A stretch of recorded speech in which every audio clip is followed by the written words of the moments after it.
પાટણમાં સગીરાના અપહરણ અને દુષ્કર્મ કેસમાં પોલીસની કાર્યવાહી।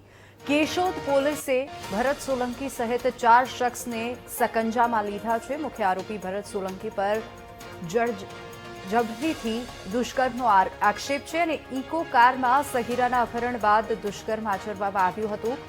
આરોપીએ સેશન્સ કોર્ટમાં સરેન્ડર કરતા પોલીસે કસ્ટડી મેળવી છે। આરોપીઓનો અગાઉ કોઈ ગુનાહિત ઇતિહાસ ન હોવાનું સામે આવ્યું છે। ભોગ બનનાર અને મુખ્ય આરોપી વચ્ચે સામાજિક રીતે સગાઈ થયેલી હોવાનું સામે આવ્યું છે। આ સાથે જ કેશોદ પોલીસે આરોપીઓને કસ્ટડીમાં લઈને વધુ તપાસ હાથ ધરી।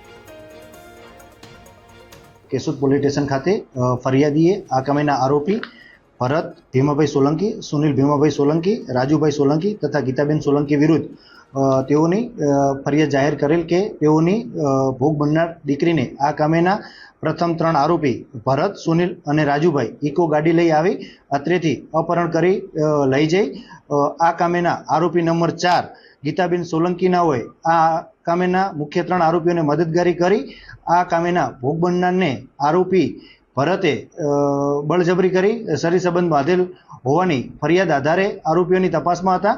તે દરમિયાન આરોપીઓએ નામદાર સેશન્સ કોર્ટમાં સરેન્ડર કરતા નામદાર સેશન્સ કોર્ટમાં રિમાન્ડ રિપોર્ટ રજૂ કરી આરોપીઓની કસ્ટડી મેળવી આરોપીઓને આજરોજ ગુનાના કામે ધોરણસર અટક કરેલ છે।